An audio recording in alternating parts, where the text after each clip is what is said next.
जय हिंद दोस्तों, आप सभी का स्वागत है एक बार फिर से आपके अपने YouTube चैनल यूनिक ज्ञान में। आज हम हिंदी पेपर फर्स्ट का चैप्टर 3 पढ़ेंगे, जिसमें हमें स्वन विज्ञान का स्वरूप और शाखाएं पढ़नी है। इसके पहले हमने भाषा विज्ञान पढ़ा, भाषा के विषय में पढ़ा। पहला चैप्टर हमारा भाषा था। दूसरे में हमने भाषा विज्ञान के विषय में पढ़ा और उसके अंगों के बारे में बताया। और अंगों में हमने आपको 4 अंग बताए हुए थे, जिसमें से आपके ध्वनि, पद, वाक्य और अर्थ थे। ध्वनि विज्ञान एक प्रकार से आपका पहला हुआ, फिर आता है पद विज्ञान, फिर वाक्य विज्ञान और अर्थ विज्ञान। तो इन चारों को आपको चैप्टर के माध्यम से आपके सिलेबस में दिया गया है। तो सबसे पहले हम स्वन विज्ञान का स्वरूप और शाखाएं देखेंगे। इसके पहले के वीडियो लेक्चर्स अगर आपने नहीं देखे हों, चैप्टर फर्स्ट, चैप्टर सेकंड, या फिर आपको सिलेबस भी ना पता हो, तो आपको प्लेलिस्ट की लिंक हमारे डिस्क्रिप्शन बॉक्स में मिल जाएगी। Hindi paper first classes BA 6 semester के नाम से और BA 6 semester Hindi paper second classes के नाम से भी प्लेलिस्ट मिल जाएगी। दोनों पेपर की आपको क्लासेस स्टार्ट कर दी गई हैं। आपका पूरा सिलेबस यहाँ पर कराया जाएगा, इसलिए चैनल पर बने रहें, अपने दोस्तों के पास शेयर करें। जब वीडियोस पर व्यूज़ अच्छे आते हैं, आपको डिमांडेड रहती हैं, तो वीडियो के क्लासेस जल्दी जल्दी चैप्टर्स आते हैं, क्योंकि जब लोगों का फ़ायदा हो तभी हमारे बनाने का भी कोई फ़ायदा होगा, यह हमारी सोच है। तो आप अवश्य शेयर करें दोस्तों के पास अपने, और टेलीग्राम चैनल हमारा ज्वाइन करें, जहां पर आपको सभी क्लासेस के नोट्स प्रोवाइड कराए जाते हैं। नोट्स आपको एक एक टॉपिक उसमें जो यहाँ पर पढ़ाया जा रहा है अच्छे से दिया जाएगा। साथ ही साथ टेलीग्राम चैनल में आपको आपके रिलेटेड, आपके यूनिवर्सिटी से रिलेटेड जो ऑफिशियल नोटिफिकेशंस आती हैं वह भी बताई जाती हैं। तो टेलीग्राम पर जुड़ना ना भूलें। चलिए देखते हैं सबसे पहले स्वन विज्ञान का स्वरूप क्या है, उसका अर्थ क्या है, फिर उसकी शाखाओं के विषय में हम अच्छे से पढ़ेंगे। स्वन विज्ञान हमारा है, स्वन अर्थात ध्वनि के अध्ययन से संबंधित शास्त्र या विज्ञान के लिए अंग्रेजी में फोनेटिक्स और फोनोलॉजी शब्दों का प्रचलन किया गया है। इसके पहले हमने आपको बताया था भाषा विज्ञान चैप्टर, जिसमें हमने आपको बताया था फोनोलॉजी शब्द का कितना प्रयोग है। प्राचीन में मतलब पाश्चात्य विद्वानों ने फोनोलॉजी शब्द को कितना महत्व दिया है और धीरे धीरे कैसे यह प्रचलन में आया है। तो यह जो फोनोलॉजी शब्द है, इसको किस लिए प्रयोग किया जाता है? ध्वनि के अध्ययन से संबंधित शास्त्र के लिए, विज्ञान के लिए अंग्रेजी में हम फोनोलॉजी शब्द का प्रयोग करते हैं। इन दोनों शब्दों का संबंध किससे है? ग्रीक शब्द फोन से है, जिसका अर्थ क्या होता है? ध्वनि। फोन का अर्थ क्या होता है? ध्वनि। और टिक्स और लॉजी जो है वह प्रयोगतः विज्ञान के समानार्थी हैं। जो टिक्स या लॉजी हैं, जैसे कि फोन लॉजी, फोन टिक्स, तो फोन टिक्स जो है और लॉजी जो है उसका प्रयोग किसके समानार्थी किया जाता है? विज्ञान के समानार्थी। एक प्रकार से इसका अर्थ आप विज्ञान समझ सकते हैं।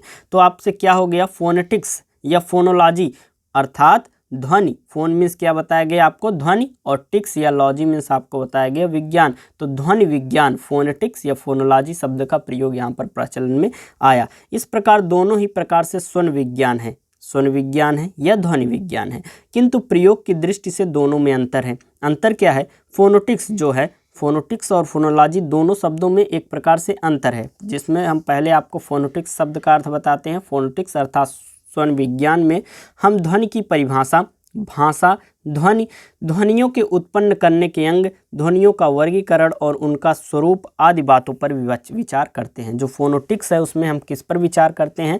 ध्वनि की परिभाषा पे, भाषा ध्वनि के, और ध्वनि के उत्पन्न करने वाले अंग कौन कौन से हैं, और ध्वनियों का वर्गीकरण हम पढ़ते हैं।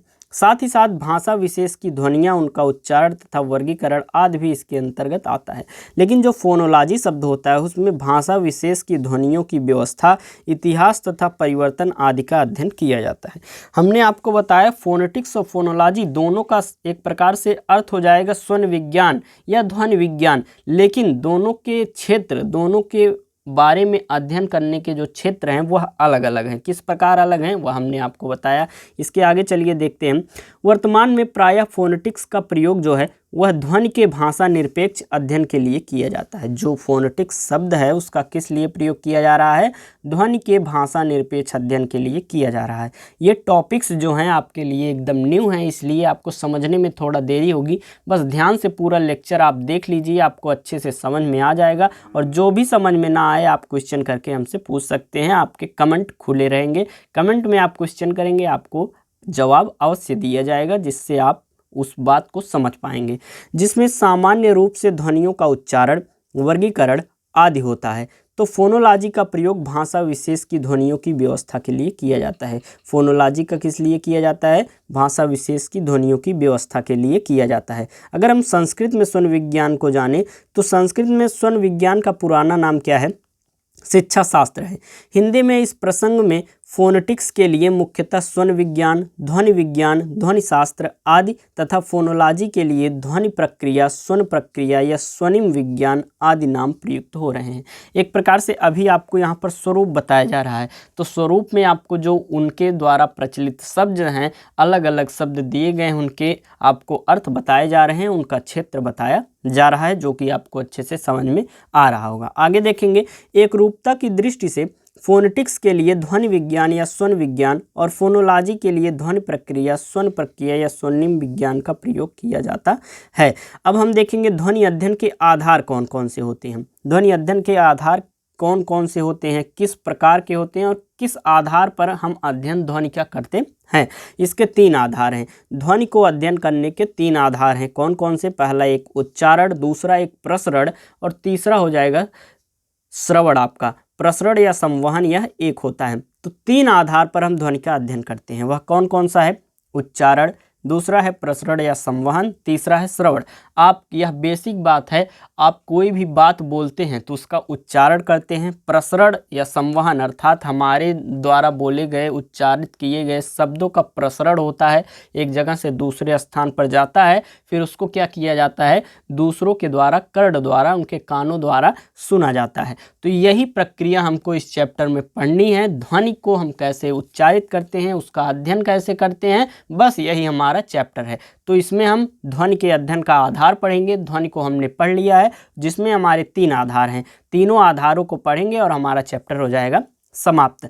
अगला चैप्टर फिर हम शब्द के विषय में पढ़ेंगे। तो हम चलिए इन तीनों आधारों को पढ़ लेते हैं। इसी आधार पर ध्वनि विज्ञान की मुख्यतः 3 शाखाएं मानी गई हैं। ध्वनि विज्ञान की हमने आपको बताई 3 शाखाएं मानी गई हैं। पहला हो गया औच्चारिक ध्वनि विज्ञान या स्वन विज्ञान, दूसरा हो जाएगा प्रसारणिक या संवाहनिक स्वन विज्ञान, तीसरा हो जाएगा श्रावणिक स्वन विज्ञान या ध्वनि विज्ञान। स्वन विज्ञान या ध्वनि विज्ञान दोनों आप कह सकते हैं। तो सबसे पहले हम क्या पढ़ेंगे? औच्चारणिक स्वन विज्ञान के बारे में पढ़ेंगे। आर्टिकुलेटरी फोनेटिक्स के विषय में पढ़ेंगे। ध्वनियों का उच्चारण वांग्यंत्र वोकल अपैरेटस से होता है, जिसे उच्चारण अवयव वोकल आर्गन भी कहते हैं। वांग्य यंत्र हमारा जो है उससे हम करते हैं। देखिए, जो हमारा आवाज़ है उस पर आप ऐसे गले पर आप अपनी उंगली रख के बोलेंगे तो देखिए कैसे आवाज़ आपका चेंज हो जाता है। तो ये वांग्य यंत्र जो है उसके द्वारा हम ध्वनियों का उच्चारण करते हैं और उसे ही क्या कहा जाता है? उच्चारण अवयव कहा जाता है। आगे हम देखेंगे हम ध्वनि उत्पन्न कैसे करते हैं। जिस प्रकार हारमोनियम तथा बिगुल आदि वाद्य यंत्रों की भांति हम लोग भी वायु की सहायता से बोलते हैं। जिस प्रकार हारमोनियम में आवाज़ निकलता है, बिगुल में, वाद्य यंत्र जो ये सब होते हैं, उसमें किसके द्वारा आवाज़ निकलती है? वायु के द्वारा। और उन्हीं प्रकार से हम भी वायु के द्वारा आवाज़ निकालते हैं या बोलते हैं। यह वायु 2 प्रकार की होती है। एक तो वह जो नाक या मुंह के मार्ग से भीतर खींचते हैं, या बाहर की साफ हवा होती है। और इस शुद्ध हवा से दुख है कि हम लोग अधिक ध्वनियाँ उच्चारित नहीं कर पाते हैं।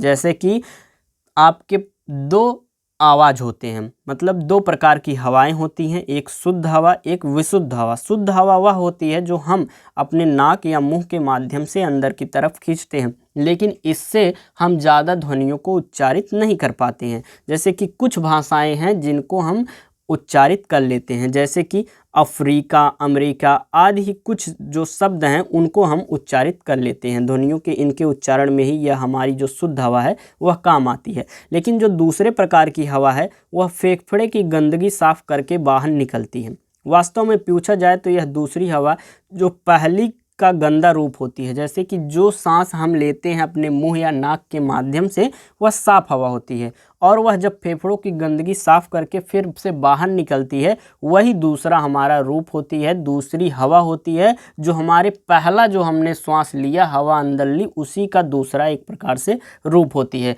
तो उसी की बात की गई है। साफ साफ आपको समझ लेना है कि आप जो बोलते हैं वह किसके माध्यम से बोलते हैं?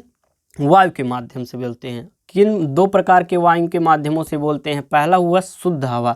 शुद्ध हवा कौन सी होती है? जो हम अपने मुंह या नाक के माध्यम से लेते हैं, अंदर खींचते हैं, वह शुद्ध हवा होती है, उससे हम बहुत कम ध्वनियों को उच्चारित कर पाते हैं। दूसरी कौन सी होती है? जो फेफड़ों की गंदगी को साफ करके बाहर निकलती है, उससे हम प्रायः बोलने में हम बहुत अधिक शब्दों का उच्चारित कर लेते हैं। जैसे कि हम बात करते हैं, यह दूसरी हवा हमने आपको बताई, गंदा रूप मात्र है पहले का, और यही संसार की प्रायः सभी भाषाओं के बोलने में हमारी सहायता करती है। कौन सी? दूसरी प्रकार की हवा। पहली हवा श्वास है, दूसरी हवा प्रश्वास। यह आपको बहुत ही अच्छे तरीके से समझ में आ गई होगी, क्योंकि हमने आपको रिलेट करके बताया कि आप किस प्रकार से अंदर सांस लेते हैं। दो प्रकार की हवाएं होती हैं, दोनों से हमें बोलते हैं। पहली जो शुद्ध हवा होती है, उससे कम शब्दों को उच्चारित कर पाते हैं, लेकिन जो दूसरी विशुद्ध हवा होती है, प्रश्वास होती है, उससे हम अधिक शब्दों को उच्चारित कर पाते हैं। अब हमारा दूसरा विज्ञान होगा सांवहनिक अथवा प्रासरणिक स्वन विज्ञान। यह दूसरा हमारी शाखा होगी किसकी? ध्वनि विज्ञान या स्वन विज्ञान की। तो इसे हम कहते हैं एकाउस्टिक फोनेटिक्स। भौतिकी में इसे केवल ध्वनि विज्ञान कहते हैं। यह जो हमारा दूसरा है, इसे भौतिकी में अगर हम बात करें तो इसे ध्वनि विज्ञान कहते हैं।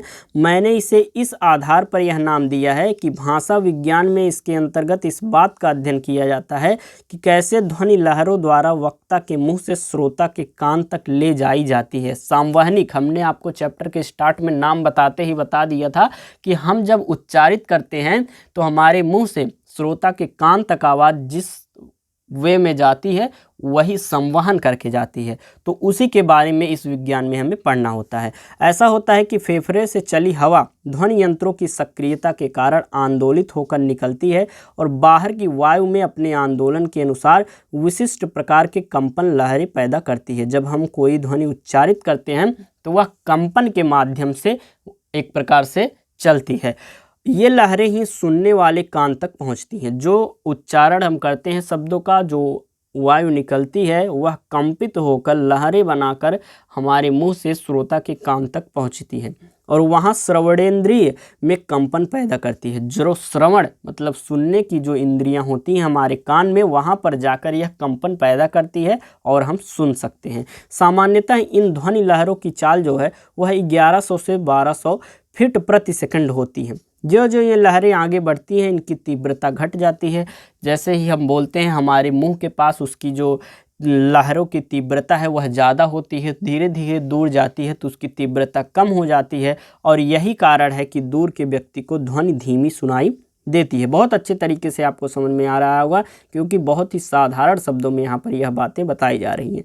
अनेक यंत्रों के सहारे भौतिक शास्त्र में इन लहरों का बहुत गंभीर अध्ययन किया गया है, किंतु भाषा विज्ञान में उसकी बहुत उपयोगिता नहीं है। जितनी उपयोगिता है उतनी हमने आपको बता दी कि हम जब उच्चारित करते हैं तो हमारी जो ध्वनियाँ होती हैं वह लहरों के माध्यम से, लहरों की तीव्रता के माध्यम से संवहन करती हैं और हमारे मुख से श्रोता के कर्ण तक अर्थात कान तक, उनकी श्रवण इंद्रियों तक जाती हैं, जिससे वह सुन पाते हैं। जो हमारी कंपनें बनती हैं आवाज़ की, ध्वनि की, वह 1100 से 1200 फीट प्रति सेकंड की माध्यम से चलती हैं। ज्यों ज्यों ही वह हमारे मुख से दूर जाती हैं, उनकी जो लहरों की तीव्रता है वह कम होती जाती है, और यही कारण होता है कि दूर के व्यक्ति को कम सुनाई देता है जो हम बोलते हैं, पास के व्यक्तियों को अच्छे से सुनाई दे देता है।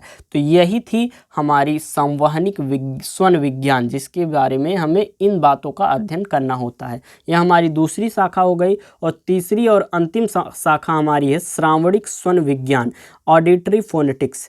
इसमें इस बात का अध्ययन होता है कि हम कैसे सुनते हैं। पहला उच्चारणिक था, जिसमें हमने किस प्रकार से उच्चारण किया उसके विषय में अध्ययन किया। दूसरा संवहनिक, हमारे मुख से निकली जो बातें हैं वह कैसे श्रोता के कान तक पहुंची, उस संवहन के विषय में हमने पढ़ा। और तीसरा और आखिरी शाखा हमारी जो ध्वनि विज्ञान की है, श्रावणिक स्वन विज्ञान, उसमें हम पढ़ेंगे कि हम कैसे उन बातों को सुनते हैं। इस बात को स्पष्ट करने के लिए संक्षेप में हम कान की बनावट को देखना होगा। हम आपको कान की बनावट के विषय में बताते हैं, जिससे आपको अच्छे से यह बातें समझ में आ जाएंगी। अभी हम कान की आपको एक प्रकार से उसकी जो बनावट होती है उसको यहाँ पर दिखा भी देंगे, जिससे आपको अच्छे से समझ में आ जाए। हमारा कान जो है 3 भागों में बटा है, जिसको क्रम में बाह्य कर्ण, मध्यवर्ती कर्ण और अभ्यंतर कर्ण कह सकते हैं। बाह्य कर्ण के भी 2 भाग किए जा सकते हैं। एक तो वह भाग है जो ऊपर टेढ़ा मेढ़ा दिखाई देता है, और यह भाग सुनने की प्रक्रिया में अपना कोई विशेष महत्व नहीं रखता है। आपके कान में आपको ये बाहर जो टेढ़ा मेढ़ा दिखाई दे रहा है वह आपके सुनने में कोई भी मदद नहीं करता है। और दूसरा, बाह्य कर्ण का दूसरा भाग जो होता है छिद्र या कर्ण नलिका के बाहरी भाग से प्रारंभ होकर भीतर तक चला जाता है और इस भाग की या कर्ण नलिका की लंबाई लगभग 1 इंच होती है। नलिका के भीतरी छिद्र पर एक झिल्ली होती है जो बाह्य कर्ण को मध्यवर्ती कर्ण से संबद्ध करती है और मध्यवर्ती कर्ण एक छोटी सी कोठरी है जिसमें 3 छोटी छोटी अस्थियां होती हैं और इन अस्थियों का एक सिरा जो है बाह्य कर्ण की झिल्ली से जुड़ा होता है और दूसरी ओर इसका संबंध अभ्यंतर कर्ण के बाहरी छिद्र से होता है और इसी के पीछे अभ्यंतर कर्ण आरंभ होता है। अभी हम आपको जब फिगर दिखाएंगे अच्छे से समझ में आ जाएगा। ये कान की आपकी एक प्रकार से रूपरेखा है, किस प्रकार से कान होते हैं।